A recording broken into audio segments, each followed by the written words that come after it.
This is the story of a man named Stanley. Stanley worked for a company in a big building where he was employee number 427. Employee number 427's job was simple. He sat at his desk in room 427 and he pushed buttons on a keyboard. Orders came to him through a monitor on his desk, telling him what buttons to push, how long to push them, and in what order. This is what employee 427 did every day of every month of every year. And although others might have considered it soul-rending, Stanley relished every moment that the orders came in, as though he had been made exactly for this job. And Stanley was happy. And then one day, something very peculiar happened. Something that would forever change Stanley. Something he would never quite forget. He had been at his desk for nearly an hour when he realized that not one single order had arrived on the monitor for him to follow. No one had showed up to give him instructions, call a meeting, or even say hi. Never in all his years at the company had this happened, this complete isolation. Something was very clearly wrong. Shocked, frozen solid, Stanley found himself unable to move for the longest time. But as he came to his wits and regained his senses, he got up from his desk and stepped out of his office.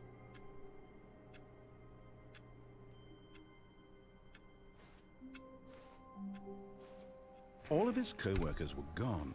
What could it mean? Stanley decided to go to the meeting room. Perhaps he had simply missed a memo.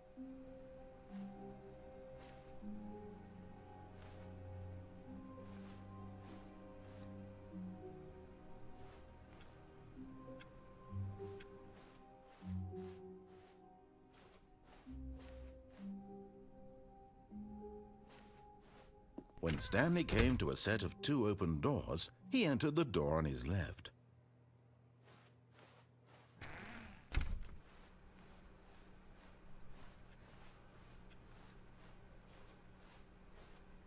Yet there was not a single person here either. Feeling a wave of disbelief, Stanley decided to go up to his boss's office, hoping he might find an answer there.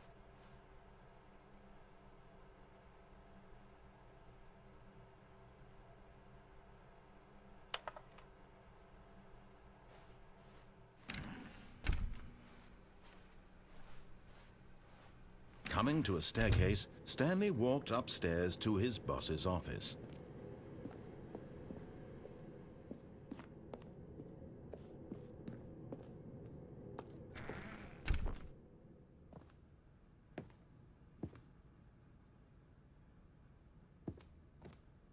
Stepping into his manager's office, Stanley was once again stunned to discover not an indication of any human life.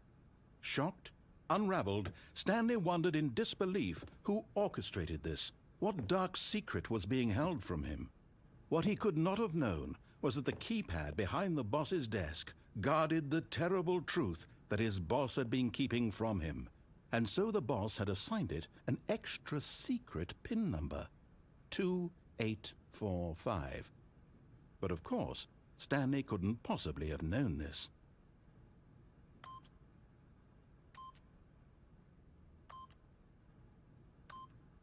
Yet incredibly, by simply pushing random buttons on the keypad, Stanley happened to input the correct code by sheer luck. Amazing. He stepped into the newly opened passageway.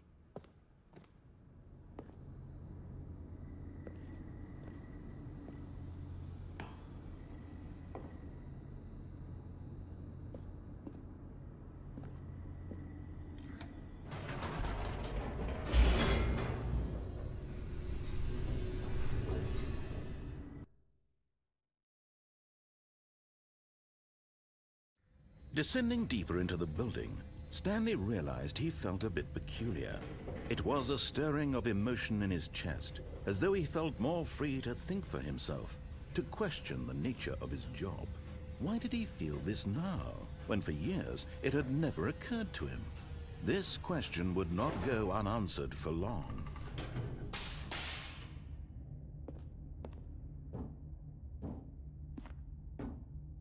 Stanley walked straight ahead through the large door that read Mind Control Facility.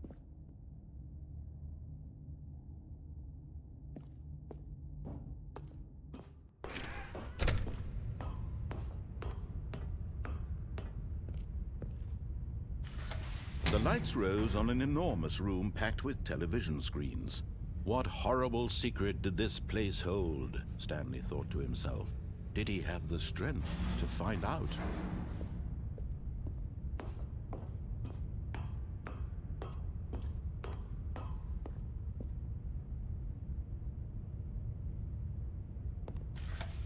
Now the monitors jumped to life, their true nature revealed.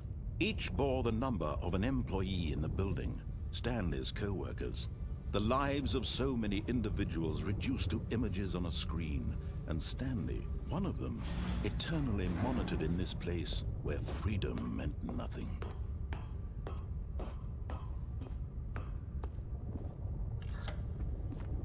This mind control facility, it was too horrible to believe. It couldn't be true.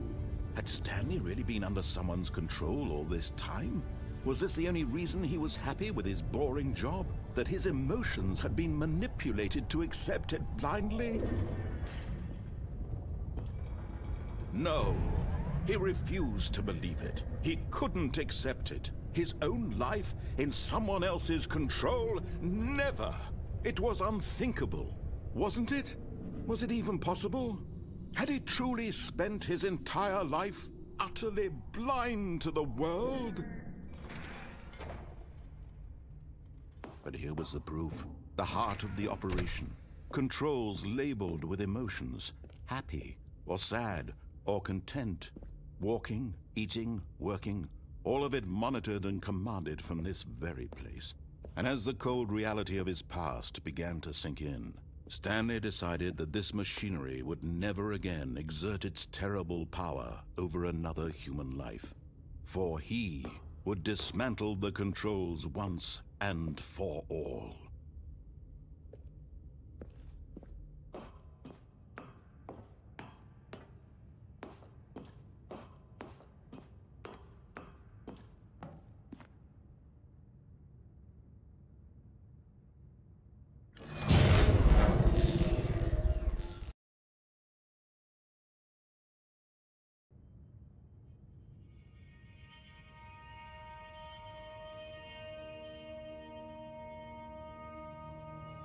Blackness, and a rising chill of uncertainty. Was it over? Yes! He had won! He had defeated the machine, unshackled himself from someone else's command. Freedom was mere moments away. And yet, even as the immense door slowly opened, Stanley reflected on how many puzzles still lay unsolved. Where had his co-workers gone? How had he been freed from the machine's grasp? What other mysteries did this strange building hold? But as sunlight streamed into the chamber, he realized none of this mattered to him, for it was not knowledge or even power that he had been seeking, but happiness. Perhaps his goal had not been to understand, but to let go. No longer would anyone tell him where to go, what to do, or how to feel. Whatever life he lives, it will be his. And that was all he needed to know. It was perhaps the only thing worth knowing. Stanley stepped through the open door. Stanley felt the cool breeze upon his skin, the feeling of liberation, the immense possibility of the new path before him. This was exactly the way, right now, that things were meant to happen. And Stanley was happy.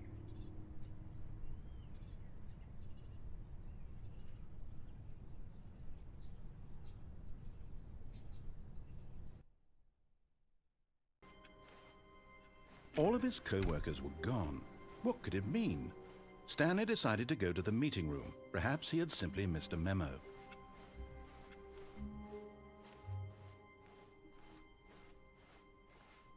When Stanley came to a set of 2 open doors, he entered the door on his left.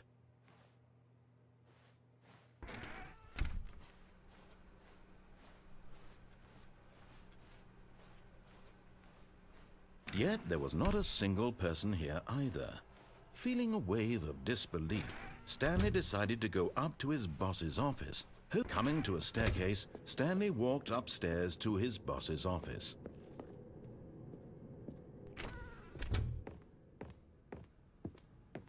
Stepping into his manager's office, Stanley was once again stunned to discover not an indication of any human life. Stanley was in such a rush to get through the story as quickly as possible, he didn't even have a single minute to just let the narrator talk.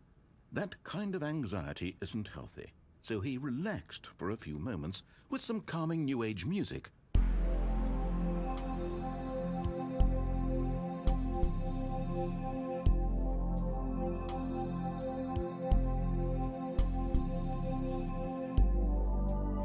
Feeling soothed and rejuvenated, Stanley calmly walked forward into the opened passageway.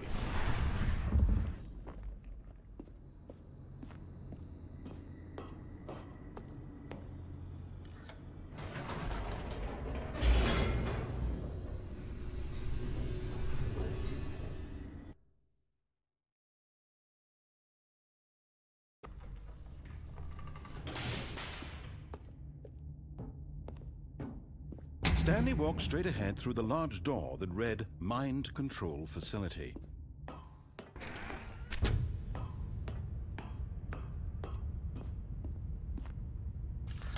The lights rose on an enormous room packed with television screens.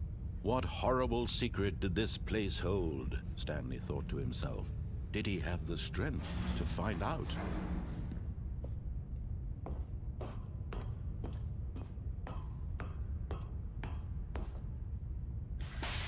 Now the monitors jumped to life, their true nature revealed.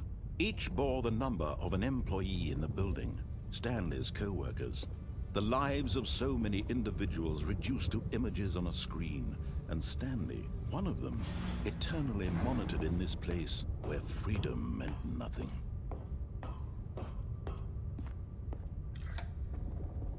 This mind control facility, it was too horrible to believe. It couldn't be true. Had Stanley really been under someone's control all this time?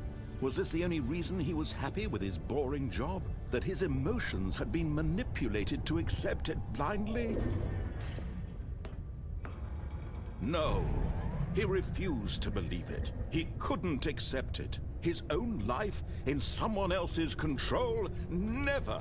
It was unthinkable, wasn't it? Was it even possible?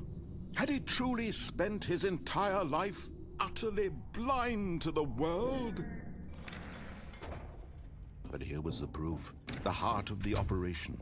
Controls labeled with emotions, happy or sad or content. Walking, eating, working, all of it monitored and commanded from this very place. And as the cold reality of his past began to sink in, Stanley decided that this machinery... Oh, Stanley, you didn't just activate the controls, did you? After they kept you enslaved all these years, you go and you try to take control of the machine for yourself. Is that what you wanted? Control? Oh, Stanley, I applaud your effort, I really do. But you need to understand, there's only so much that machine can do.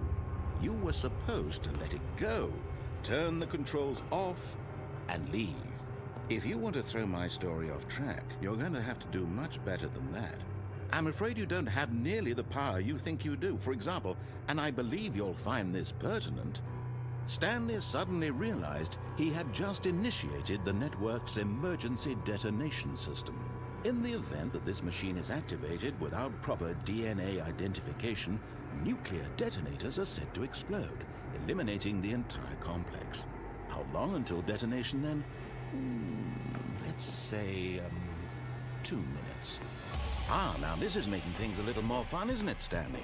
It's your time to shine. You are the star. It's your story now. Shape it to your heart's desires. Oh, this is much better than what I had in mind. What a shame we have so little time left to enjoy it.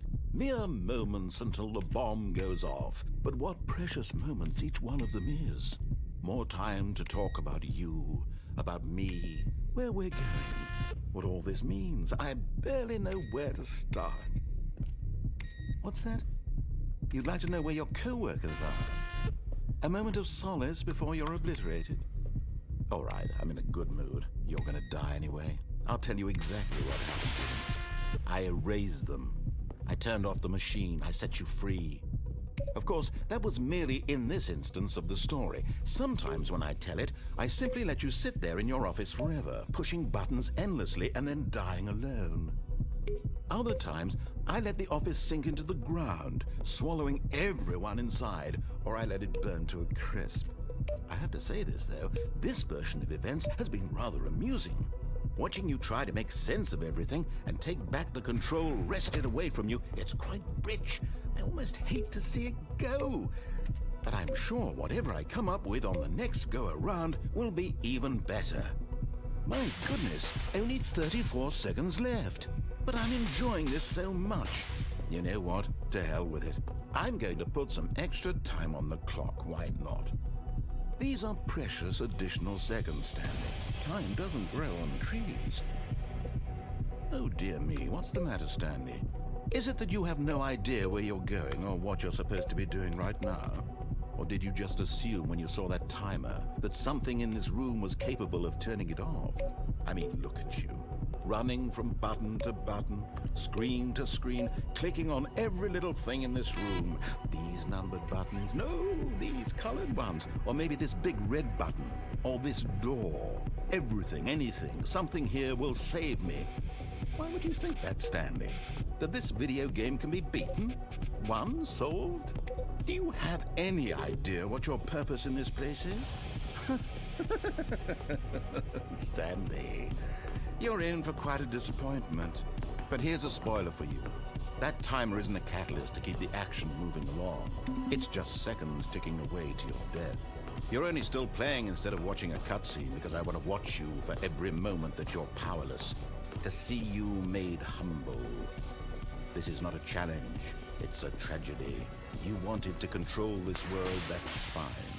But I'm going to destroy it first, so you can't. Take a look at the clock, Stanley.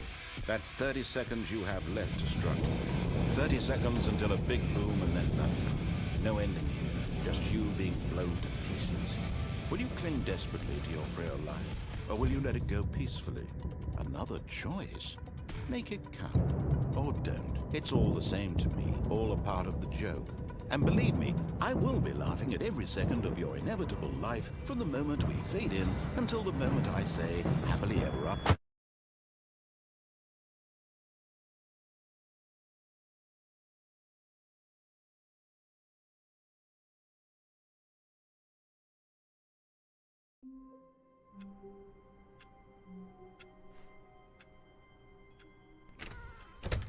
But Stanley simply couldn't handle the pressure. What if he had to make a decision? What if a crucial outcome fell under his responsibility? He had never been trained for that. No. This couldn't go any way except badly. The thing to do now, Stanley thought to himself, is to wait. Nothing will hurt me. Nothing will break me. In here I can be happy forever. I will be happy. Stanley waited. Hours passed, then days. Had years gone by? He no longer had the ability to tell. But the one thing he knew for sure, beyond any doubt, was that if he waited long enough, the answers would come. Eventually, someday, they would arrive. Soon, very soon now, this will end. He will be spoken to. He will be told what to do. Now it's just a little bit closer. Now it's even closer. Here it comes.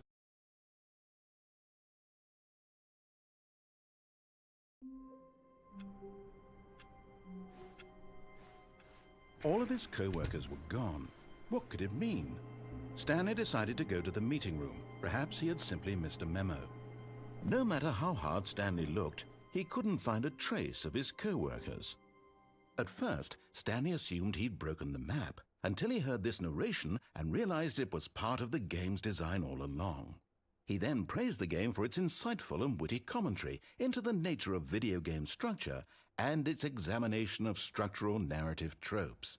So, now that you're here, what do you think? Isn't this a fun and unique place to be? Why don't we take a minute just to drink it all in? Okay, I'm over it now. What do you think? Are you sick of this gag yet? Ah, then in that case we'll continue. But now, here comes the real question. What do you think would have happened if you had told me that you wanted this to stop? Do you think it would have been particularly different?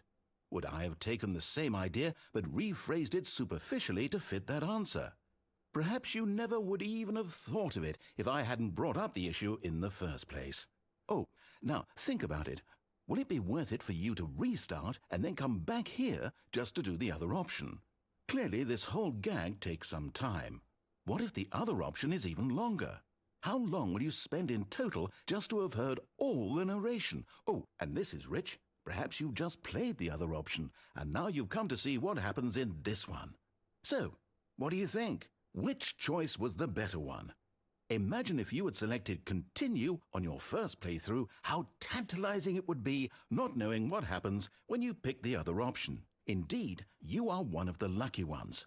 Though if the other option is really miserable to listen to, then perhaps you're not. In fact, I'm just going to say that no one who's listening to this is lucky. Well now, I've built up the other option so much that I'm going to stop talking and leave you to your decision whether to come back here, continue with the game, or just sit in this spot forever and ever. Cheers.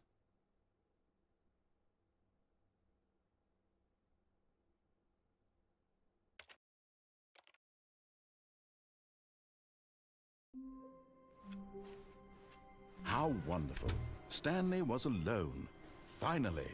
This is great, he thought to himself. This is what I've wanted all along. I got what I wanted. At first, Stanley assumed he'd broken the map until he heard this narration and realized it was part of the game's design all along. He then praised the game for its insightful and witty commentary into the nature of video game structure and its examination of structural narrative tropes.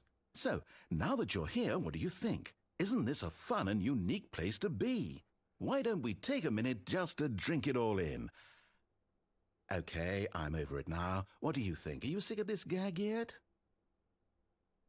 Well, I don't know how to say this politely, but you could literally just hit escape and restart the game any old time you want, like right now. You could have done it just then. Now would also be an appropriate time to quit. Any of these points and so many, many more, all of them are appropriate. I'm enjoying what seems to be an internal conflict going on where you are literally unable to act on your own desires to restart the game. So, just to push the envelope, I'm going to try and make this as miserable as possible and see how long you can maintain. There once was a man named Stanley, who people considered so manly. But the truth must be told, he was not very old and was quite particularly gangly.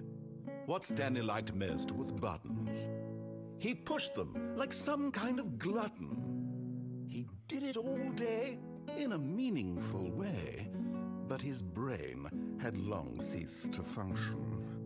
Which is why he is in this parable and lives an existence quite terrible. And if you are not strong and keep playing along, you too will become quite unbearable. Yes. You too will become quite unbearable.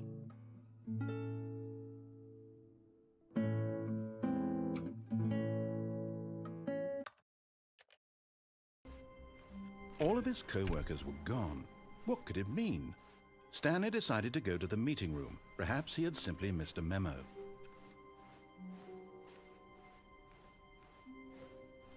When Stanley came to a set of 2 open doors, this was not the correct way to the meeting room, and Stanley knew it perfectly well. Perhaps he wanted to stop by the employee lounge first, just to admire it. Ah, yes, truly a room worth admiring. It had really been worth the detour after all. just to spend a few moments here in this immaculate, beautifully constructed room. Stanley simply stood here, drinking it all in.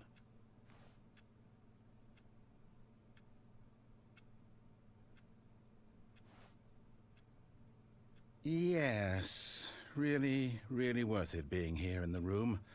A room so utterly captivating that even though all your co-workers have mysteriously vanished, here you sit looking at these chairs and some paintings. Really worth it.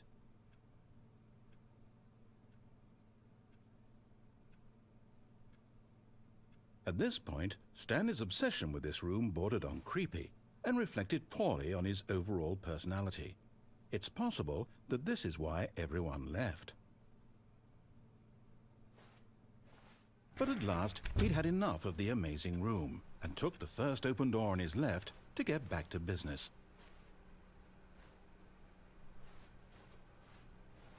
Stanley was so bad at following directions, it's incredible he wasn't fired years ago.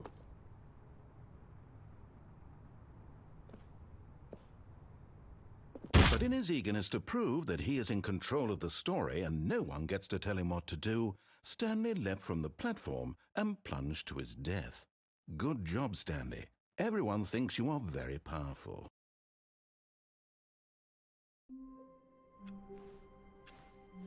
Even now, Stanley's office was a distant memory. What did it look like? There was a computer, perhaps, and a painting. Was it a painting or a photo? He could no longer recall. When Stanley came to a set of two open doors, this was not the correct way to the meeting room, and Stanley knew it perfectly well. Perhaps he wanted to stop by the employee lounge first, just to admire it. Wow, yes, this room. What a beautiful room. What a gorgeous, gorgeous room. Thank goodness Stanley had taken this detour on his way to the meeting room. Life without having experienced this room was now too horrible even to consider. But eager to get back to business, Stanley took the first open door on his left.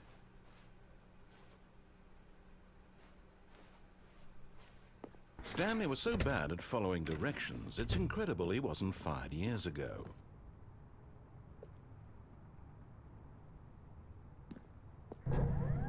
Look, Stanley, I think perhaps we've gotten off on the wrong foot here. I'm not your enemy, really, I'm not. I realize that investing your trust in someone else can be difficult, but the fact is that the story has been about nothing but you all this time. There's someone you've been neglecting, Stanley. Someone you've forgotten about. What? Really? I was in the middle of something. Do you have zero consideration for others? Are you that convinced that I want something bad to happen to you? Why, I don't know how to convince you of this, but I really do want to help you, to show you something beautiful. Look, let me prove it. Let me prove that I'm on your side. Give me a chance. Now listen carefully, this is important. Stanley walked through the red door.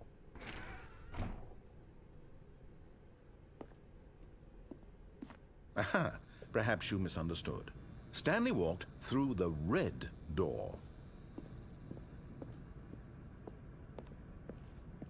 I still don't think we're communicating properly.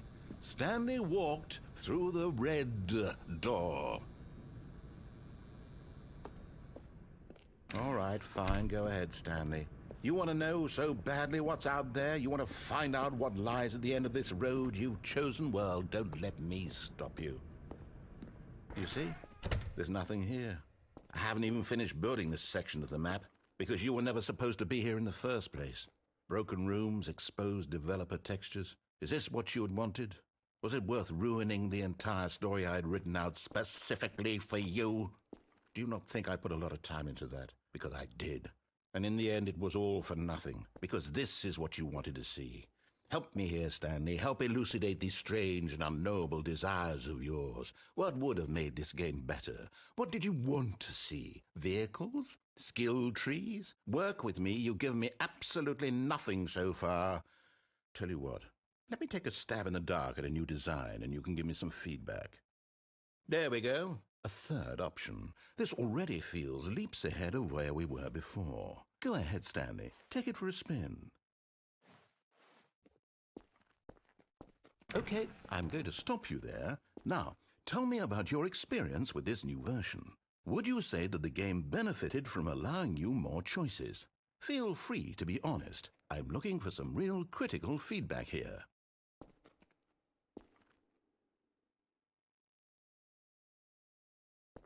Oh, of course. A 3. Really? Maybe next time we can get you to form an actual opinion, you know?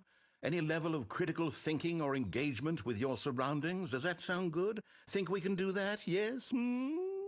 Wonderful. Here, based on the data from your previous playthrough, I've compiled a new version. And to be perfectly candid, I think I've knocked it out of the park with this one. Let's take a look.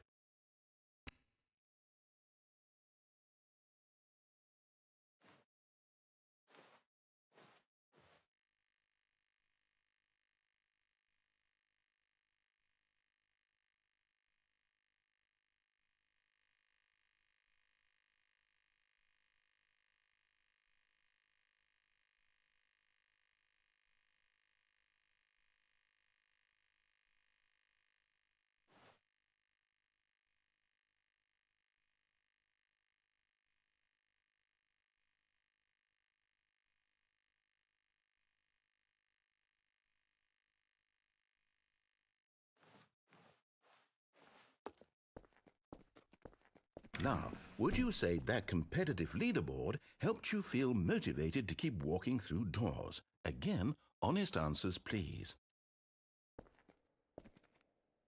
Hey, I nearly forgot. I've got a prototype of a new game I've been working on, and now would be a lovely opportunity to give it some playtesting. You wouldn't mind taking a look at it, would you? Perfect. Let me boot it up. In this game, the baby crawls left towards danger. You click the button to move him back to the right, and if he reaches the fire, you fail. It's a very meaningful game, all about the desperation and tedium of endlessly confronting the demands of family life. I think the art world will really take notice. But of course, the message of the game only becomes clear once you've been playing it for about 4 hours. So why don't you give it 4 hours of play to make sure it's effective? Be sure to keep notes on your experience.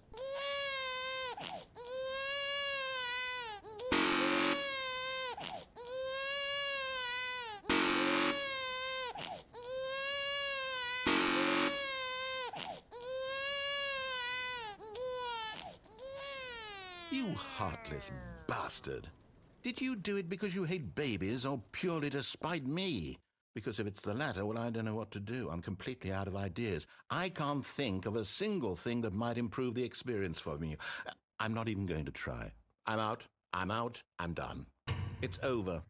Thank you for playing. Your input was extremely valuable. Oh, hey, since my game was so awful, why don't we play someone else's game? Just to ease the pain. Let's see. What do we have here? Yes, this seems like it'll work. Let's give it a shot.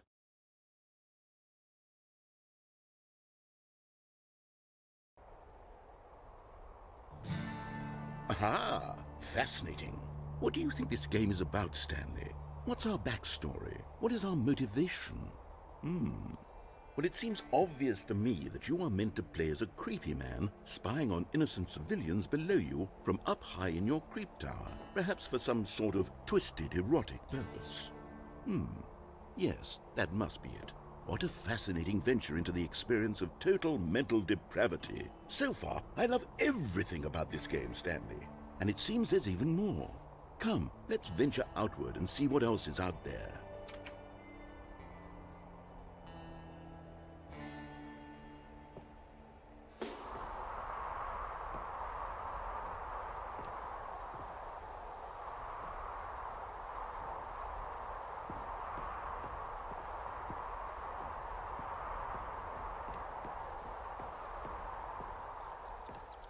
Oh, no.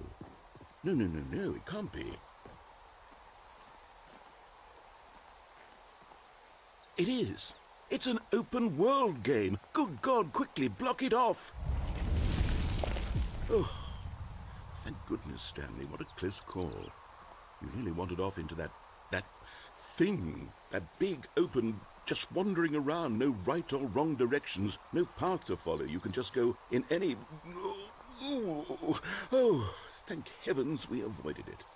We're out of the woods now, Stanley. Okay, I'm going to get us out of here. Let's find another game. Preferably something with walls. Something with nice, big, insurmountable walls. Okay, I think this will be just the thing.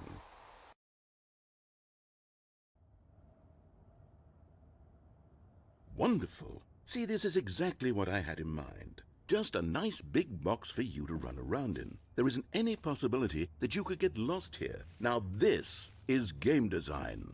Stanley, if you manage to get lost in this game, I will be phenomenally impressed. Okay, so what exactly do we do here? Let's see. There are lots of cars here in the back, but obviously there's no racetrack. Okay, I'm seeing that there's a ball of some kind back here. Is this game sports ball? Stanley, I think it's sports ball. Oh, what fun. We shall run the bases and do a touchdown together? Yes, I think surely we must. Okay, Stanley, here's the ball. Have fun.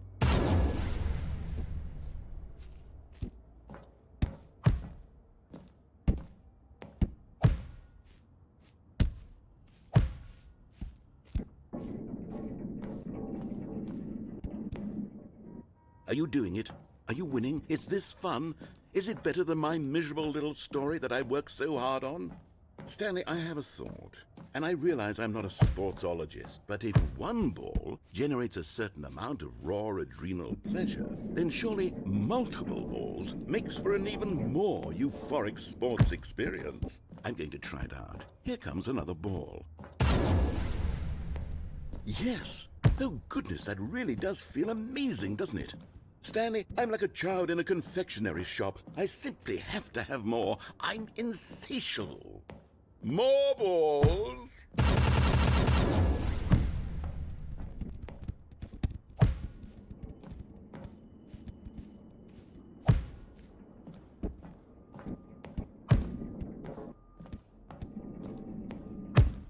Are you enjoying this, Stanley? Are you having fun?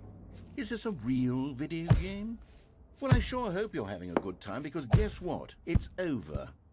That's right. Your little fun comes to an end. This is my game, and what I say goes. You get to have fun when I let you, Stanley. Besides, you need someone like me to set boundaries for you. Without rules or boundaries, video games are nothing. Yes, that's what I am. I'm structure. I'm your sense of purpose. And since you decided you didn't want to play my game, now I don't want to play with you either. So, goodbye, Stanley. I'm leaving. See how you like it when I'm not around to set the rules. Somehow, I don't think you'll enjoy it as much. But who knows? You're an inventive kid. You'll come up with something. After all, you're the one who knows best. Take care, Stanley.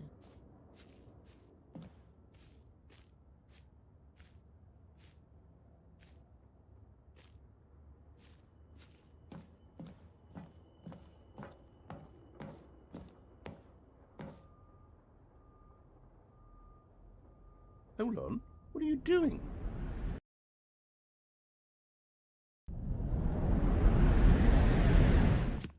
Stanley, don't do that. I can't follow you there. I can't help you. How will you write a story without me? You can't do it. You know that. Stanley, come back. We still have so much.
I wonder what he found. If what he wanted was to be the leading man in his own story, well, perhaps he's gotten it, down in wherever he is right now. I wonder if he's happy with his choice, and if he's learned the heavy cost that comes with it. He'll understand soon what I was trying to tell him. He needs me. Someone who will wrap everything up at the end, to make sense out of the chaos and the fear and the confusion. That's who I am. That is what I mean to this world. Oh, yes. Yes, I'll be back. There's no other way. Once this ends, after it all comes to a close, then I'll be back. The end will be here soon. Very soon. I can wait.